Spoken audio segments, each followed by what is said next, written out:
Ang ating pong pag-aaralan naman ngayon ay royal rule. Ano ba yung royal rule? The royal rule is the second commandment, second to the most important commandment. Love others as you love yourself. Love your neighbors as you love yourself. So, mahalin daw natin ang ating kapwa na katulad ng ating sarili. Lagi kong nababasa itong word na ito, pero hanggat hindi pala tayo binubuksan ng banal na espiritu sa ibig sabihin nito, para lang tayo nagbasa ng wala lang.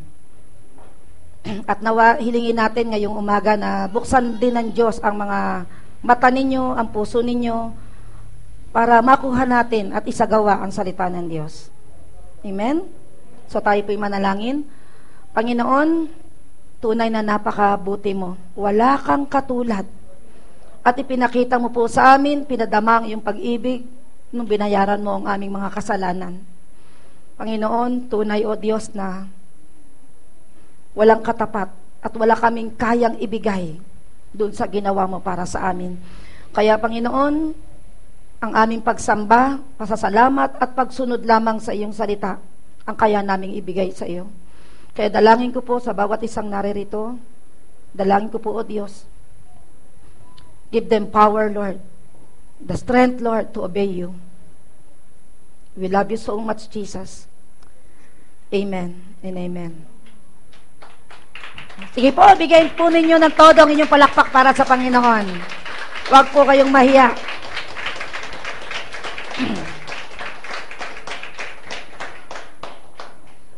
Sino po ba rito ang gusto ng power? Amen. Anointing. Amen. So, ang power and anointing and the Holy Spirit are one. Iisa po yan. So, kung gusto mong maging anointed, gusto mong maging powerful, kailangan mo si banal na Espiritu. Kailangan mo si Holy Spirit na manirahan sa iyo.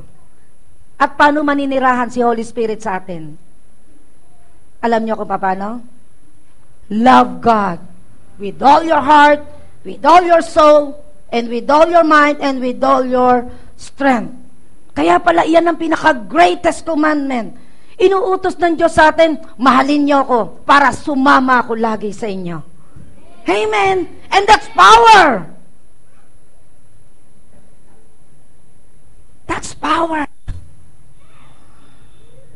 The source of power belongeth to God alone.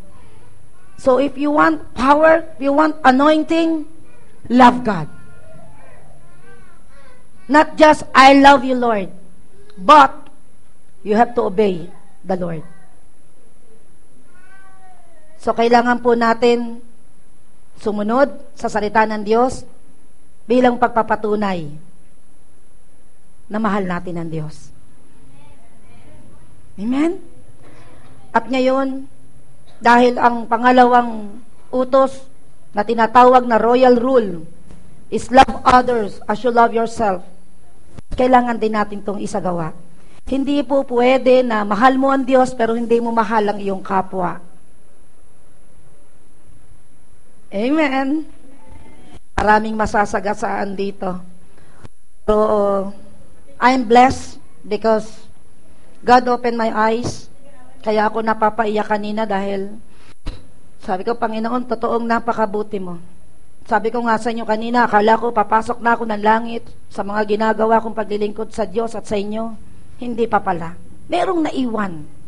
At yung naiwan na yon, iyon ang pag-uusapan natin ngayong umaga. Kaya, pakiusap ko lang, umamin na rin kayo. Amen. Hallelujah. So, the new commandment, love one another. Yan po yung ating titulo for this morning. The second to the greatest commandment is love one another. So, ang sabi po doon sa John 13:34 to 35, a new command I give you, love one another as I have loved you, so you must love one another. So, ang inuutos po ng Diyos, isa lang, love. Pero papansin ninyo, ano ang ginagawa natin? We bite one another, we fight one another, we chismis one another, we siraan one another, we away one another. That's why sasabihin, ay hindi ko maintindihan yung Bible. Hindi mo talaga maintindihan. Dahil po ang tagapagturo po ng Bible is the Holy Spirit. And the Holy Spirit will open your eyes if you're going to love God and love others. That's the key. Ang susi po, para maunawaan nyo po ang gustong gawin ng Diyos sa inyong buhay, para maunawaan mo ang Biblia, mahalin mo siya. Mahalin mo rin ang iyong kapwa. Dahil ang sabi ng Panginoon, ano man ang gawin nyo sa inyong kapwa, ginawa nyo yan sa akin. Kaya pag siniraan mo ang iyong kapwa, siniraan mo ang Diyos. Pag inaway mo ang iyong kapwa, inaway mo ang Diyos. Amen? We are guilty. Guilty tayong lahat dito. Pero talagang totoong napakabuti ng Diyos kasi hindi pa huli ang lahat. May time pa para magbago. Amen? So, verse 35, by this, everyone will know that you are my disciples if you love one another. So, ang sabi rito, ang sabi ng Panginoon, malalaman ng mga taga-sanlibutan na kayo ay mga alagad ko kapag kayo ay nag-ibigan sa isa't isa. Bakit kaya ganito ang salita ng Diyos? Because the world is godless and loveless. Kaya sabi ng Panginoon, malalaman, kayo'y magiging kakaiba sa sanlibutan. At malalaman nilang alagad ko kayo kapag kayo ay nagmahalan sa isa't isa. Pero kung wala kayong pinagkaiba sa sanlibutan, I doubt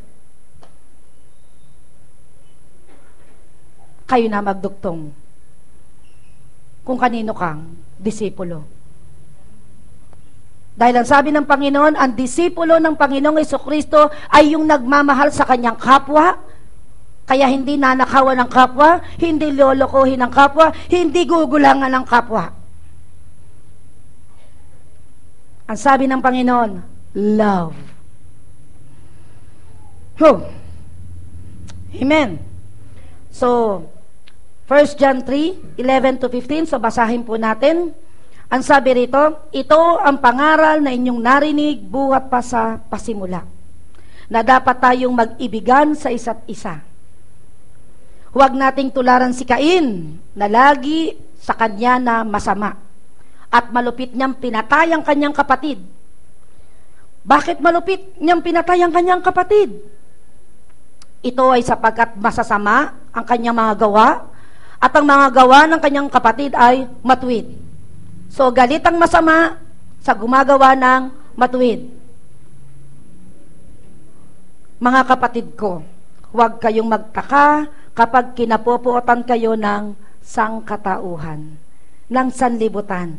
Na ibig sabihin, kapag galit sa atin ng sanlibutan, magala ka na. Bakit? Napopuot sila sa iyo ng walang dahilan dahil ikaw ay pinili ng Diyos.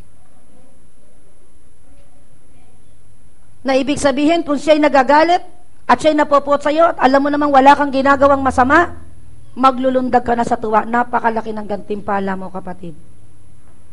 Amen? Ang sabi rito, verse 14, nalalaman natin na lumipat na tayo sa buhay mula sa kamatayan, sapagkat iniibig natin ng mga kapatid. Siya na hindi umiibig sa kanyang kapatid ay nananatili sa kamatayan. Naintindihan niyo ba yung binasa ninyo? Sino mang napopuot sa kanyang kapatid ay isang mamamatay tao. Alam ninyong ang mamamatay tao ay walang buhay na walang hanggan sa kanya. Okay, ipaliwanag po natin itong mabuti. Ang sabi rito, huwag daw po tayong magtaka kung galit sa atin ang mga tao na wala kay Kristo. Kapopuotan nila tayo dahil ang sanlibutan po ay hindi marunong umibig, walang Diyos, kaya huwag ka nang magtaka kung napopuot sila sa iyo. Amen? Kaya ang sabi dito, kaya kung ikaw na sinasabing alagad ni Kristo ay kapareho din nila, wala kang pinagkaiba sa sanlibutan. Pareho lang kayo. At dahil pareho kayo, ang sabi rito, ang napupuot daw sa kanyang kapatid ay mamamatay tao. Wala kang pinag-iba kay Cain. Si Cain ay physical na pinatay ang kanyang kapatid. Subalit tayo ngayon, in our generation, kung ikaw ay nagagalit sa iyong kapwa, mamamatay tao ka rin. Pareho lang, you are a murderer. Mas mahigpit ngayon. Huwag mong sasabihin, by grace na kami ngayon. This is the word of Jesus Christ. Amen? So, kailangan po nating magmahalan, hindi magsiraan. Ipagtanggol natin ang ating kapwa.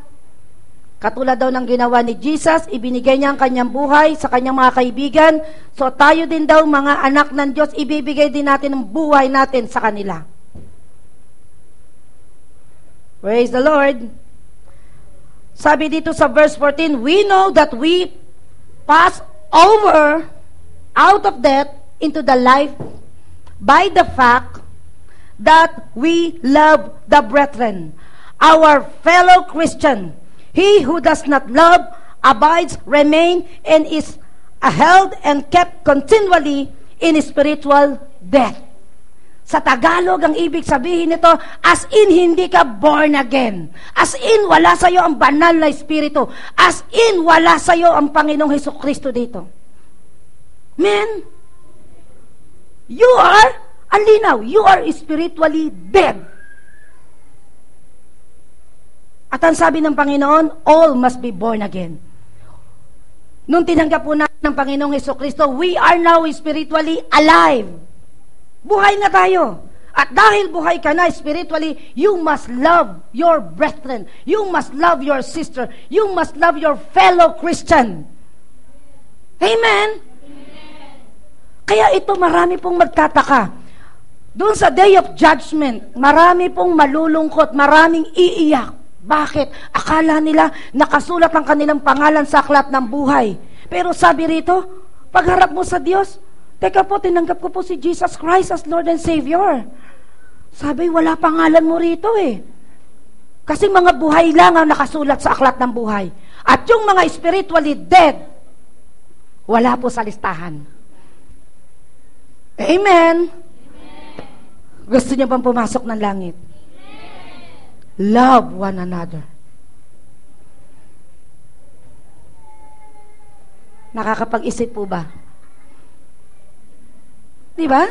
Eh minsan asawa lang natin, hindi pa natin magawang mahalin. Kapatid natin mismo sa physical, hindi natin magawang mahalin. At dito ang utos dito, our fellow Christian. Kapatid kay Kristo. Kailangan po natin silang mahalin. Amen? Wow! Ngayon ko lang po ito nalaman na parang hindi ka pala born again. Still, you are spiritually dead kung hindi mo mamahalin ang iyong kapatiran. Lalo-lalo na po mga pastor, huwag niyo pong sisiraan yan. Mananagot po kayo sa Panginoon. Hindi po kayo sa akin mananagot, kundi sa Diyos. Dahil ang Diyos po ang tumawag sa akin, Siya ang pumili sa akin, kaya sa Kanya po kayo mananagot. Kung ako man po ay may ginagawang kasalanan sa Diyos, Siya po ang magpaparusa sa akin, hindi kayo. Amen? Ang atin pong obligasyon ay mahalin ang isa't isa. Mahalin ang Diyos. Amen? Napakabuti talaga ng Panginoon. So, sabi rito, 15, anyone who hates, abominates, detests his brother in Christ, is at heart a murderer. Kita nyo? Kapag ikaw daw ay nagalit sa iyong kapatid, at heart, you are a murderer.